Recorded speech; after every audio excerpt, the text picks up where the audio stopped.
మొట్టమొదట మీరు super mind లో ప్రయాణం చేయండి. முதலில் நீங்கள் சூப்பர் மைண்டுடன் నేను பயணத்தை వేరు, தொடருங்கள். ఇతను వేరుగా ఉన్నాడు. நான் வேறு, இவன் வேறாக உள்ளான். ఇది డ్యూయలిజం లో ప్రారంభించి இது இருமையில் ఆ ஆரம்பமாகிறது. డ్యూయలిజం అనేటువంటిది కూడా సత్యం కాదు. அந்த இருமை என்பதும் சத்தியம் A அன்று. man with dual mind is half blind. துவைத்த பாவம் கொண்ட மனிதன் பாதி குருடன். ఆ హాఫ్ బ్లైండ్ లో నీవు పోతున్నావు. நீ அந்த ஹாஃப் பிளைண்டுடன் போய் கொண்டிருக்கிறாய். అప్పుడు నువ్వు దాంతో ప్రారంభం చేయి. அத்துடன் நீ பயணத்தை தொடங்கு. క్రమక్రమేణా అదే హయ్యర్ మైండ్ కి పోతుంది. படிப்படியாக அதுவே உயர் மனதிற்கு செல்லும்.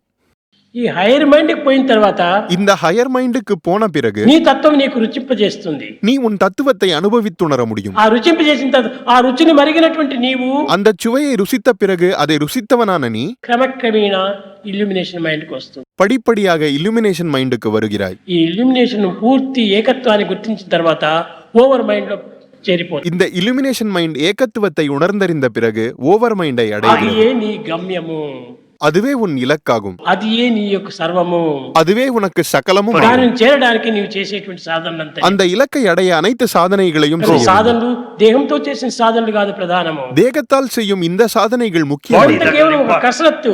அது ஓர் உடற்பயிற்சியே. దానికంటే బాడీని ఇంప్రూవ్మెంట్ చేసుకోవచ్చు తప్ప உன் உடல் மேம்படுத்திக் கொள்ளலாமே தவிர మైండ్ ఇంప్రూవ్మెంట్ కాదు. மனதை அன்று. కానీ మీకు ఇప్పుడు కావాల్సింది మైండ్ ఇంప్రూవ్మెంట్ కావాలి. உனக்கு தேவையானது மைண்ட் இம்ப்ரூவ்மெண்ட், మైండ్ ప్యూరిటీ కావాలి. மன தூய்மை வேண்டும். మైండ్ లోపల ఇల్యూమినేషన్ మైండ్ రావాలి. இதன் வாயிலாக இல்லுமினேஷன் மைண்ட் வர வேண்டும். కనుక మీరు ఈ సేవనంతా ఏదో ప్రాపంచికంగా మనం చేస్తున్నాము, ప్రాపంచికమైనటువంటి వ్యక్తులకు చేస్తున్నాము అని మీరు ఏమాత్రం ఈ భావన పెట్టుకోకూడదు. சேவைகளை மனிதர்களுக்கு செய்கிறோம் என்று கருதாதீர்கள். ఎప్పుడు నీవు సేవకు వెళ్ళినప్పటికీ స్వామి చెప్పిన మాటలు నీవు తలుచుకుంటూ పో. எப்பொழுது சேவைக்கு சென்றாலும் சுவாமி சொன்னதை மனதில் கொண்டிருங்கள். అతనిలో ఉన్నది కూడా నువ్వు భగవంతుడే. அவனுள் உறைபவனும் இறைவனே.